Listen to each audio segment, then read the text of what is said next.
Peace, world. I want to welcome y'all to Info Minds and for the Culture. This is your host, Timbo. Now, we out on the West Coast right now, and as of lately, you've been hearing a lot of people speak on Nipsey's name and speak on his legacy and things of that nature. So I wanted to tap in on the subject. I felt it was only right that I reach out to some reputable guys from LA. I've reached out to Kev Mack, and he put us in contact with the big homie OG Cutes. OG Cutes, tell the people a little bit about yourself and where you from. Well, my name is OG Cute. I grew up on 68 between Hardell and Dinker. My family moved from the east side to the west side. Now, OG, can you tell us which gang in particular that you belong to? I'm from the Magnificent Seven. In my immediate neighborhood, my childhood friends were Stanley Tookie Williams. He lived on 69th. Monster Cody, he stayed on 69th. And Pretty Boy stayed on 67 from the 60s. And Big Odie Shaw stayed on 65th, who was the founder of the Rolling 60s. We were all West Side Crips at first, and when the West Side broke up, it fractioned off. I've been gang banging ever since I was a youngster, and I'm not proud of that, but that was the lifestyle and environment that I grew up in. Now, OG, we have you here today to speak on the late, great Nipsey Hussle. Now, did you ever have a chance to meet Nip?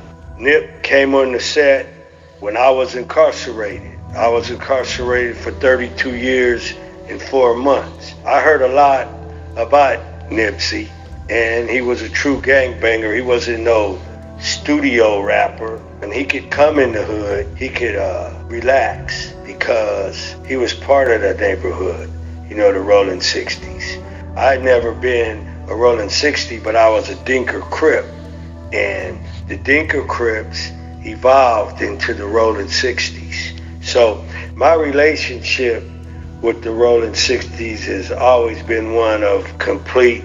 They were my comrades in prison and on the street. I never got involved between the conflict between them and the A-Trays, other than try to be a mediator and try to get them to reel it back in. Nipsey Hussle was a very respected young comrade who made a difference in his neighborhood, who was respected and looked up to and admired. He was a role model. Now, OG, there's an individual named Wack100 who's made several inflammatory comments about Nip and his overall legacy. What do you think of individuals attacking Nip's character and his legacy? There's a such thing of scum. It usually finds itself at the bottom of a basin somewhere.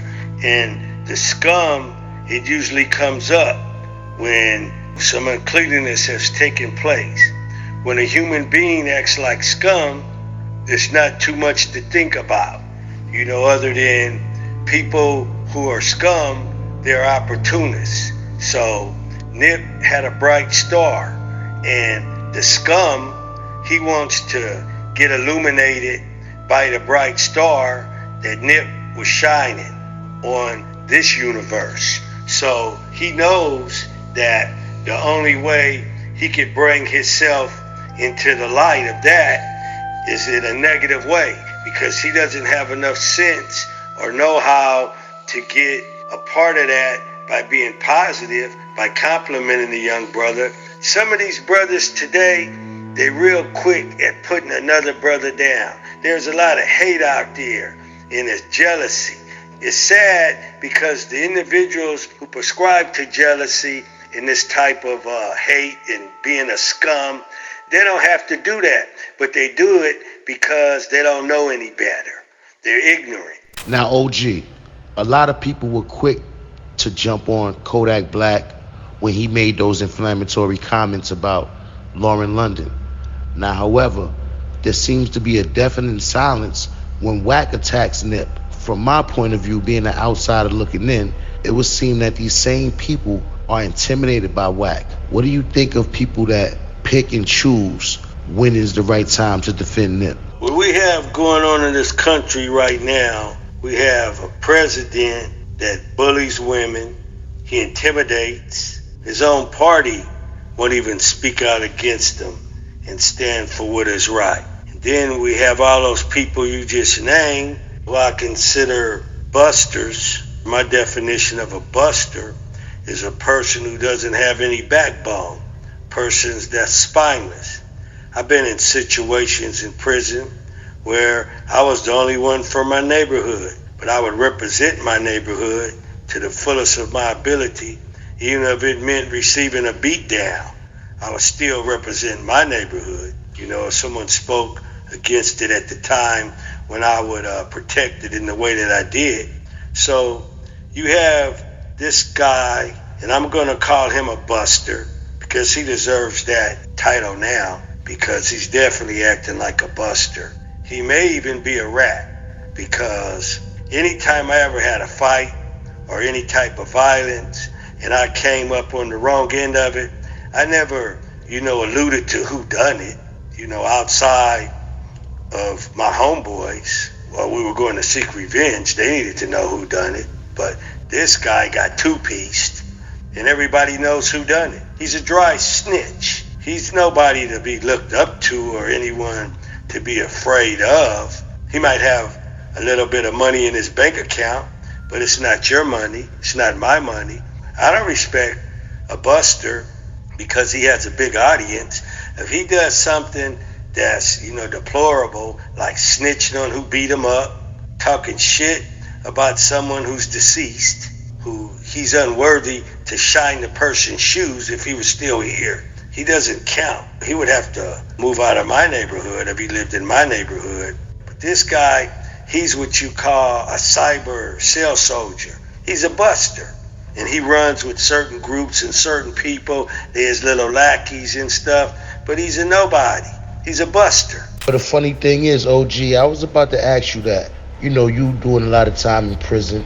When you get into a function or you get into a scrap with somebody, or you get it on, you don't allude to who did it, or you get attacked or you get jumped and the guards come or whatever the case might be. You don't say, oh, such and such, man, I'm gonna get him, man, he just did this and that. Because where I'm from, that's a form of dry snitching. What do you think about that? It's the basic form, it's the realest form of dry snitching. You don't allude to who hurt you, you don't talk to the guards. If you bleeding, you patch yourself up. You go to the infirmary, they come in there, they try to ask you what happened, you don't know what happened. You shut down.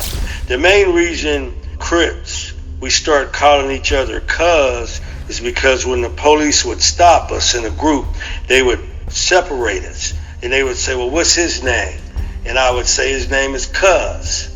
And then when the other cop would say to the other Crip, well, what's his name? He'd say his name is Cuz. So you got 20 motherfuckers there, from the same set, my homeboys, and we all Cuz. Because we were completely shut down when the authority would come around, because we had enough street smarts to know that if you tell a cop my name, and I'm not revealing my name myself, and I don't got my ID, then that would be snitching. Now, according to recent reports on TMZ and other social media outlets, someone close to Nip allegedly knocked Wack out at the Rolling Loud Festival in LA.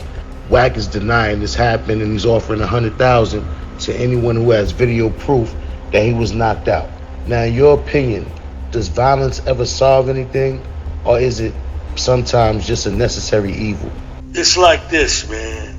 If violence has to be prescribed to, I would rather people have a fair fight than to shoot each other up with a gun.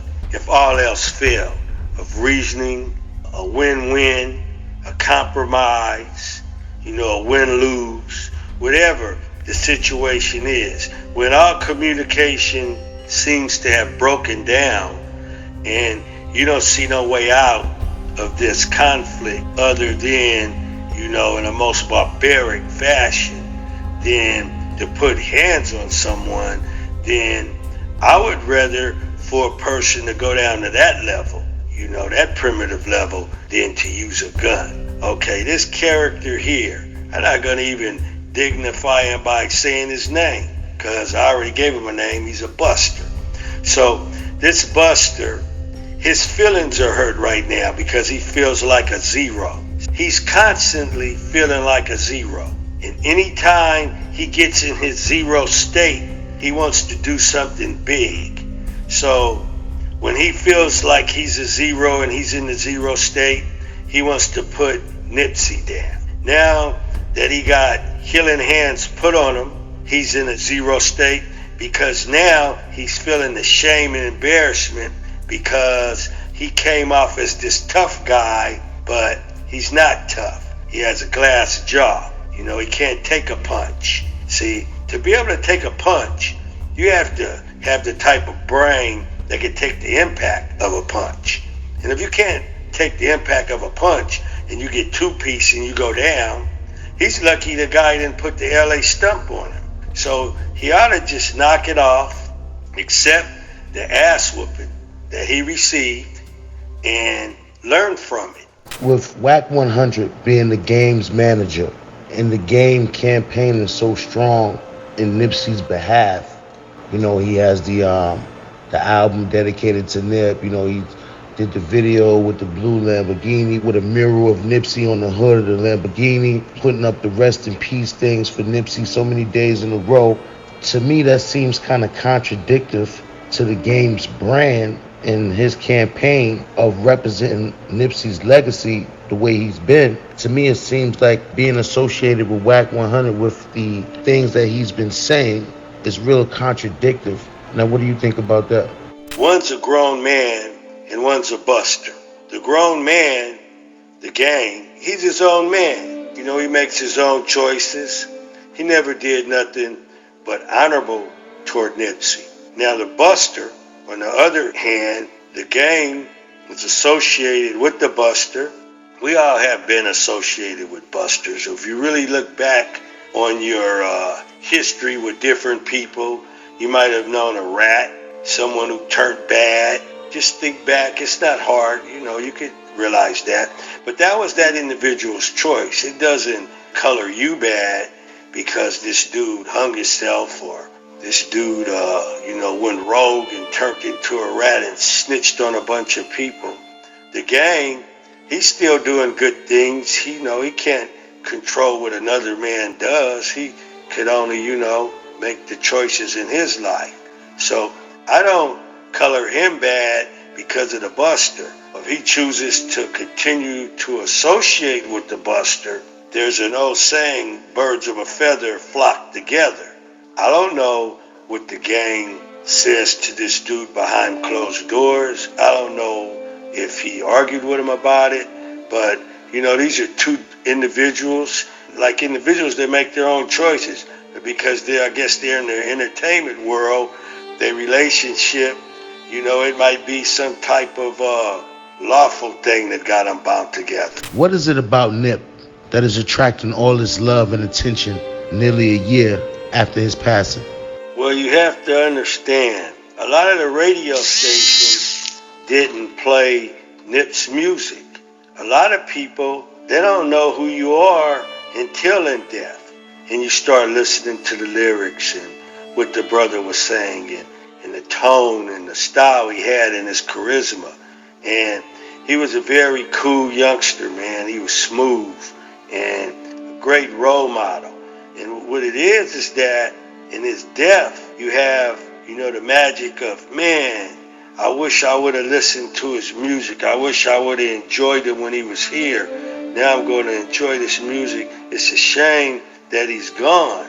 It's like when Sam Cooke was murdered at an early age, and a lot of people didn't listen to his music until after his demise. It's just, the light shines, man. Sometimes the light shines brighter for a person when the person's deceased, because that person, he left so much good work behind that he lives in eternity right here, right now. Do you think the active gang members from South Central and South Los Angeles in the Watts area will forgive Wack if he came out and issued a public apology, or do you think it has spun past that? When a person apologizes for a wrong that they have done, and it's a genuine apology, and that person takes searching and fearless moral inventory of himself and what he said, what he done, how it affected someone, and it's heartfelt And you could hear it in his words, in his demeanor, and you could see it because it hurts him now. And I don't know. There's some homeboys who are unforgiving. There are some people who will go to their grave with hate. But there are some that would forgive. I can't color all of us the same. It's sad that this buster, had to take this road to try and get some of the illumination of this brother's light on him in a negative way. He hurt a lot of feelings, with the things he said. What's crazy is that he doesn't come around. So he's talking from his glass tower, and he's staying away. He can't even, go around the hood. He can't go up inside of these parks. He can't go in Real Rogers Park. He can't come up in Sidnella Park. He can't go down in Helen Keller Park. He can't ease down in Harvard Park. He's just stay away. So he's just throwing rocks, hiding his hand. If he apologized, I don't know. Some would forgive him maybe, some wouldn't. I know that black people are very forgiving people, by nature. I mean, look, a lot of us in the past had forgiven slavery. How is it that a guy from the Valley can get away with speaking on dead homies? And could he have gotten away with that in your era of Crippin'? Most definitely not. He wouldn't have even had the media, all of this stuff to his, it wouldn't have been accessible to him to have such an audience. He would have probably just voiced his negativity on his opinion of Nip to his little bitty, circle that was around him, his immediate circle. So we probably would have never heard about his ill feelings toward our Conrad. He hasn't gotten away with anything. He's already been two-pieced, and he has to walk around, I imagine, always looking over his back and wondering who else is going to two-piece him. So my grandfather said to me a long time ago, he said, if you make your bed hard, you're going to be the one who has to lie in it. So this guy, he done made his bed pretty hard. Now he has to lie in it. It's a shame that people bring these things on themselves. It's unnecessary. But why would you tug on Superman's cape? Now the world knows that Nipsey was about building bridges across color lines and empowering our people.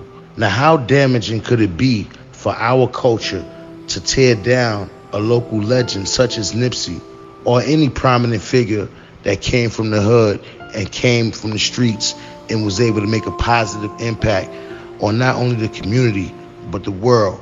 Now, what's your take on that, big homie? They can't really tear down the dynasty of Tookie, the dynasty of Nip, because what these brothers left behind is long-lasting. You got Crips and Bloods who are friends now. Like tonight, me and my Bounty Hunter friend, Frog, we had a good long conversation on the phone. Those things are made possible because of men like Big Tookie and men like Nip, who crossed these barriers, who had courage, made friends, and created peace within our small community. Because South Central is not real big. It's a very, very, busy place.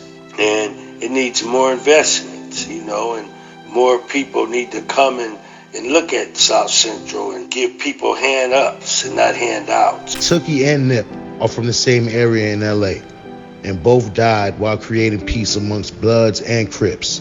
Now both impacted their respective areas more than anyone in their generation. Do you feel that is a true statement? It's most definitely a true statement. While in the joint, Tookie and I, we were in the joint at the same time. We did our incarceration at the same time. We got incarcerated in the same year. I was in my cell the night they executed him. We used to write each other when it was allowed. And his impact and Nipsey's impact on the people from the street, people who subscribe to gangbanging, is felt deep. We realize that we have lost good leaders in our time. time before ours, we lost Martin Luther King, Malcolm X. So that was felt by our fathers. This, the passing of Nip, the execution style, murder of him, and the execution of Stanley Tookie Williams, this was felt in our times. And they left a positive impact on a race. Took was nominated for the Nobel Peace Prize more than once.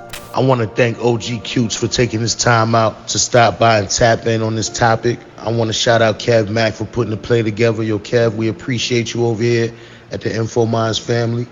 And make sure you guys go check out Kev Mack videos. The links are going to be in the description. If you want to get more familiar with the homie, with OG Cute, you want to get more familiar with Kev Mack's platform, the links are going to be in the description so you guys can get a little bit more familiar with the big homie and hear a little bit more of his story. Once again, we appreciate your time, OG. Thanks for tapping in with For the Culture and Info Minds. Peace. Please make sure that you guys go over to Kev Mack Videos. That's KEVMACVIDEOS. Kev Mack Videos, to go check out the Monster Cody interview, part 1 and part 2.